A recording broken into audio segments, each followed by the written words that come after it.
that they had the equipment to maybe finally put this thing to rest. And I called into the show, actually, and said, hey, it was Doug Hychek. And I said, how about if you guys investigated this Gable film? Because you've got, all the cameras and the whatever you need in the world in terms of electronic equipment and the technicians to really see what it is. And so he thought that sounded really interesting, and he took it up and they actually had planned to put it on the Monster Quest TV show. But before they could actually do that, right after he was called, Steve was called by Doug Hychek and asked to be on a TV show, he confessed to the Monster Quest producer, and he called me and also confessed to me. And I had the name of the man who actually made the film as a joke, and then it was edited. In the original one, there was a scene where the so-called dogman stands up, puts on glasses, and waves at the camera, which was meant by the original person to be sort of a joke, kind of a fun thing, because he just loved the legend of the Michigan Dogman and wanted it to go on. And they both felt like it had kind of gone too far. And Steve is not. I think he's an upstanding person, and he was trying to get more publicity for this animal shelter that he'd been helping fund with sales of the Dogman Legend CD that he made. And that's what he said was his whole thing. But they both still agreed to be on the Monster Quest show. They both agreed to confess on air so that people could hear them say it and explain what happened. We went to the cabin this is a little one-story house where Mike, the maker of the film, lived out in the sticks, and it was he had all of his 1970s snowmobiles that he collects, and all of the props, the camera that was used, the mask that was shown with the teeth supposedly clamping over the camera, all that stuff was right there. I took my own photographs of it, which I've published. I think they're on my blog and a couple of other places. And so people can see, that these were props that were the same ones used in the movie, and that was what there was to it. There wasn't any government cover-up, I can tell you that. And I'm not one that defends government all the time. I do think that various governmental agencies sweep stuff under the rug when it comes to cryptids and various incidents.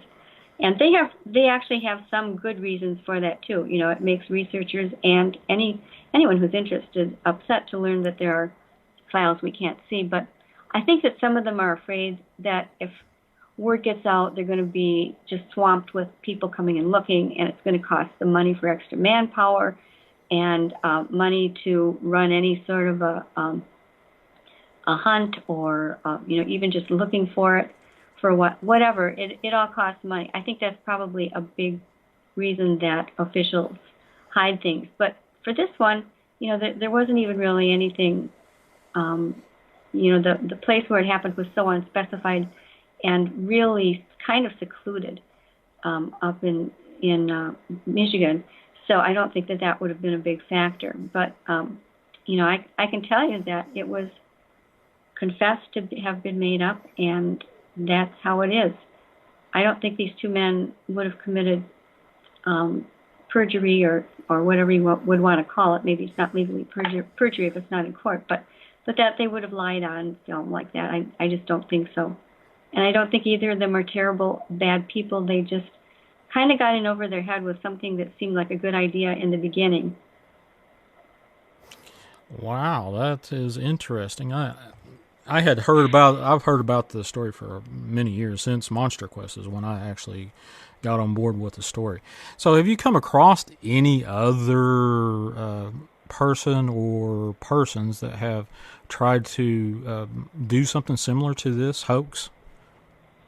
Not on that scale, and I have to also say that really, I think in the high 90s% of people who contact me and most other researchers, they're really believable and sincere, and not trying to pull the wool over anybody's eyes. But there are always those few that you have to watch for. And It does happen, but nobody's ever, that I know of, put anything so well orchestrated, and edited and persistent about as this one. Normally, it's like somebody will get some kind of I know of 3 that were on Bray Road particularly. One was actually a county official, not in law enforcement, but in another capacity, whom I knew, who got a gorilla suit and just thought it would be funny to kind of jump out of the corn now and then. Another one was a resident on Bray Road who was sick of people parking on his property, got a bear suit and started, crawling up to people's cars and then knocking on the window and scaring them half to pieces. And then there were a couple of teenage boys who got hold of some werewolf masks, and they just kind of popped out of the corner. But it's really hard to fool anybody with those kinds of things if there's any good lighting at all, because they just look like humans in suits. I've had so many photographs sent to me where that's the case. And the other thing is that none of those hoaxes matched up with sightings that I had.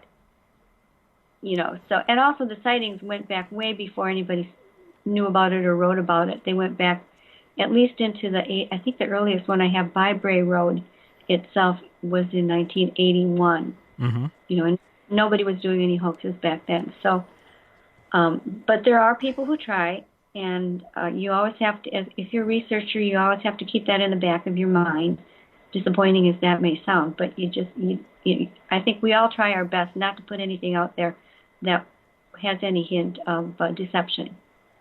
Okay. Well, since you have been researching all these cryptids, and I understand that you have helped a neighbor of yours for a number of years research some paranormal cryptid activity on their farm, are you still doing that kind of work? Yeah, he's actually he's not my close neighbor, but he is a neighbor of many people who live on Bray Road. He's right out in that vicinity. And he has a 40-some acre hayfield that he bought because he keeps horses in Illinois, and he's a retired math and physics teacher from Illinois. Very, very smart and intelligent man. Never knew anything about cryptids.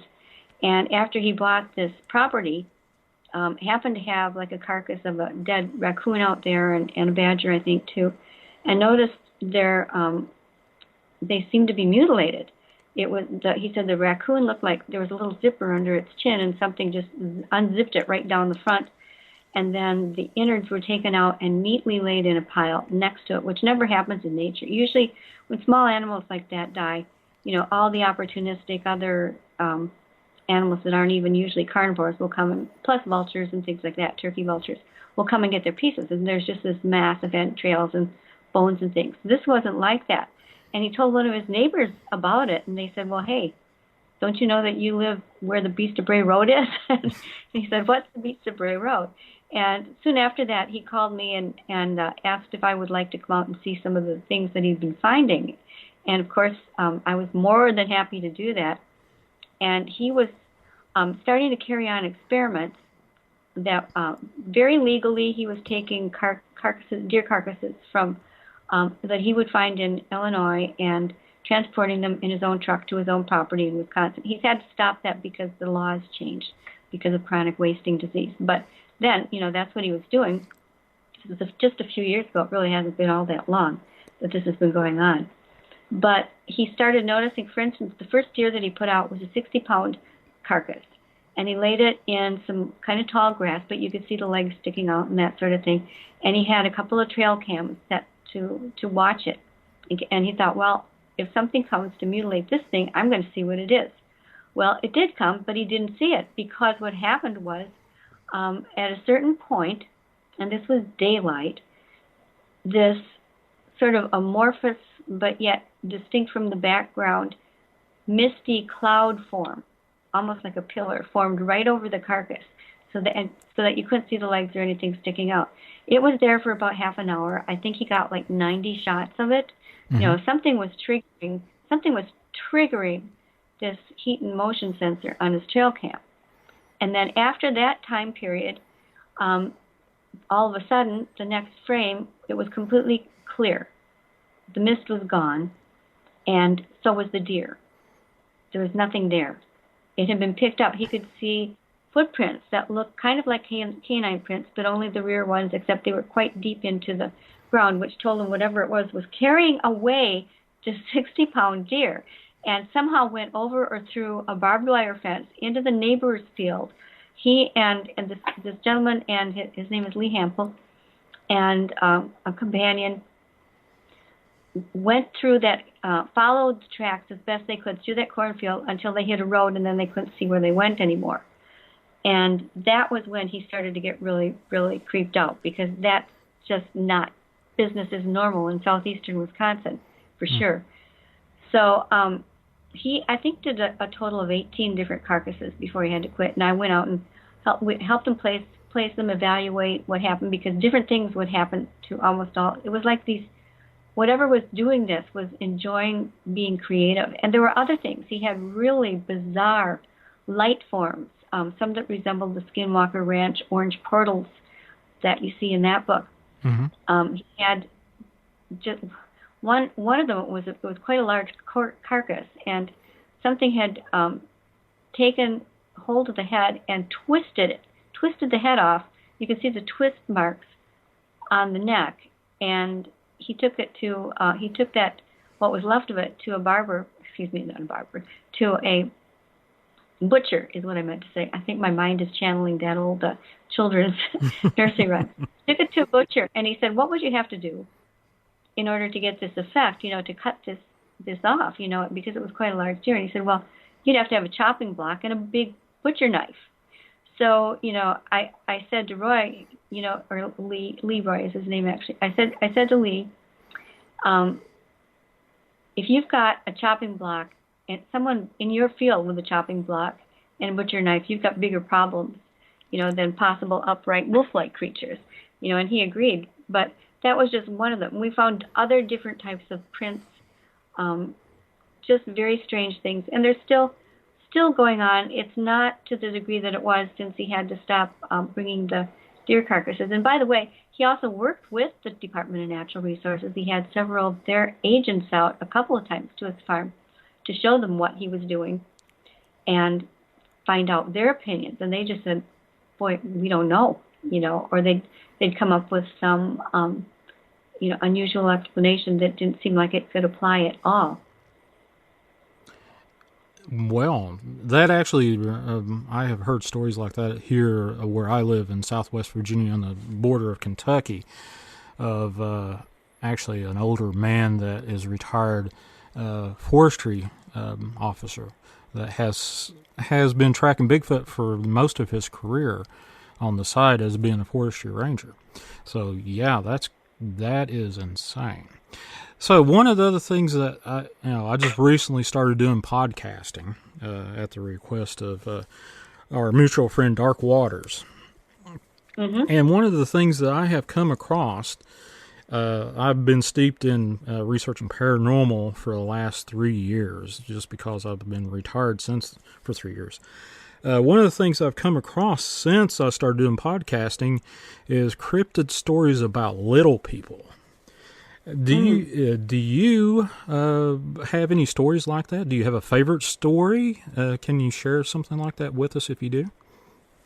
Well, there are so many different types of diminutive people or diminutive creatures all across this country. In Canada, it's hard to even choose one, and they range from they're very different in nature often too. I mean, you can go everywhere from people who are obviously people. They're just little people, as we use the term today, that once perhaps might have worked in a sideshow or something like that. Now they're thankfully more integrated into society and don't need to do that to earn their living anymore. But at one time there were many of these little people who worked with circuses and sideshows, mm-hmm. and then the idea is that they quit and formed their own little colonies where they could live and be undisturbed, and in the Weird USA series, I did Weird Michigan and then co-authored Weird Wisconsin too, but Florida and New Jersey and Pennsylvania, many other states all have these places called, they're sort of like fabled little people colonies. And the one in Wisconsin is called Haunchyville. and they call the people the Haunchies. I have no idea where that name came from. And they have a legend that if you go trespass on their land, which is by Little Muskego Lake, believe it or not, on a road called Mystic Drive, that first you'll be warned by a regular-sized man driving in a black pickup truck and with a shotgun will warn you to leave. And if you don't, then all the Haunchie people come out of the cornfields with little shovels and rakes and things, and and baseball clubs, and beat you up. And I've heard from somebody who swears that he had an encounter, and other people that have.